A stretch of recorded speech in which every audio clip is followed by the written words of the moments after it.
Bonnie, welcome to Design You Can Feel exhibition here in London. It's a great pleasure to include you in this show. And I was wondering if we could start by you telling us a little bit about, well, first of all, your studio, Natural Materials Studio based in Copenhagen. Tell us more about that. Yeah, the studio is founded 5 years ago now, and it's founded on principles of wanting to work with natural materials and also creating systems around the materials that we put out in the world and that we design today.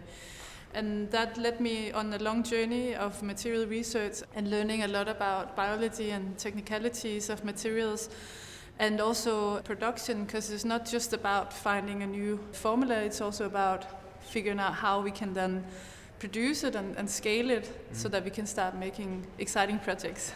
So Bonnie, tell me about what we have on display here at the show. So for this exhibition we have these bio-textile panels, we can maybe call them, or tapestries. It's somewhere in between, because it's not a building material as such, and all three are very unique. So it's almost like its own piece in itself, hanging. It's meant to be touched and felt throughout the exhibition. And then behind we have 2 lighting works, so with the same material, but then it's been upholstered around an oak frame, and then we have lighting with inside. Because of the semi-translucency qualities of the materials, then lighting is very interesting for us to work with. So that's what we brought to this exhibition. Bonnie, you mentioned working with natural materials, and of course that's manifesting in the pieces shown here in the exhibition. Maybe you could tell us a bit about them, what they're made from, and what you're trying to achieve with these pieces. We found a way to produce these biomaterials, and it turns into these, I don't have better words for it than bio-textiles. And we work with these bio-polymers that is naturally extracted and softener. We use water in the process. I use chalk. The chalk helps stabilize and strengthen the materials.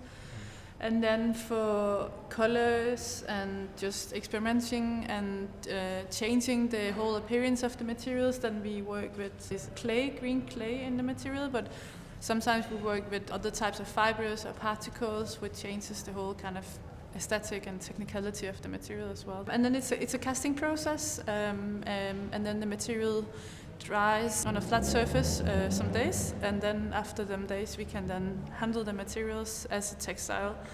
So it sort of sets rather like a gel. It's a casting process, yeah, exactly, and then it sets. And then from there on we can cut the materials out and we can start handling.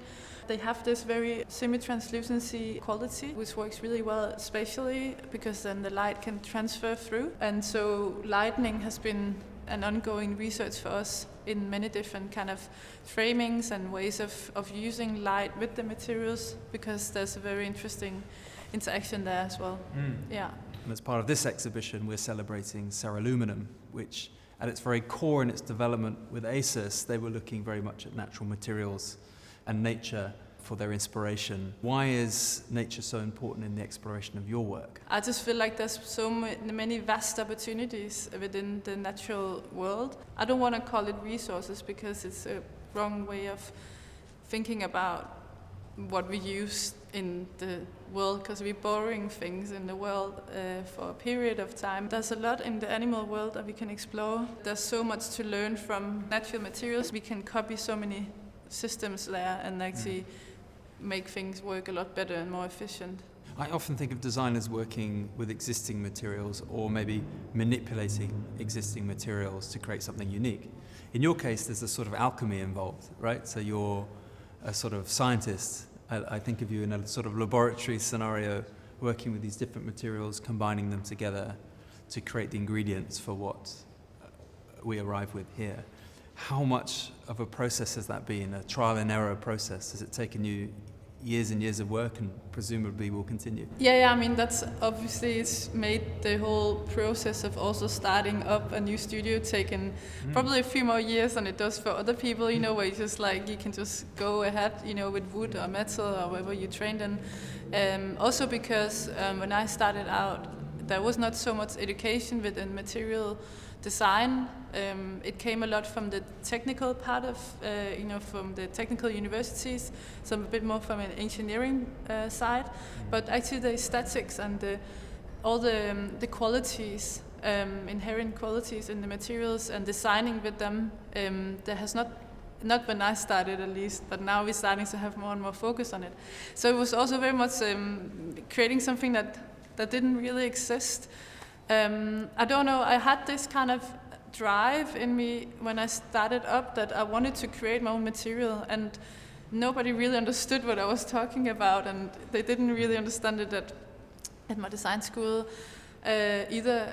But I kept feeling like when I was working with traditional materials like wood and metal and clay, I just felt like it wasn't my material in a way.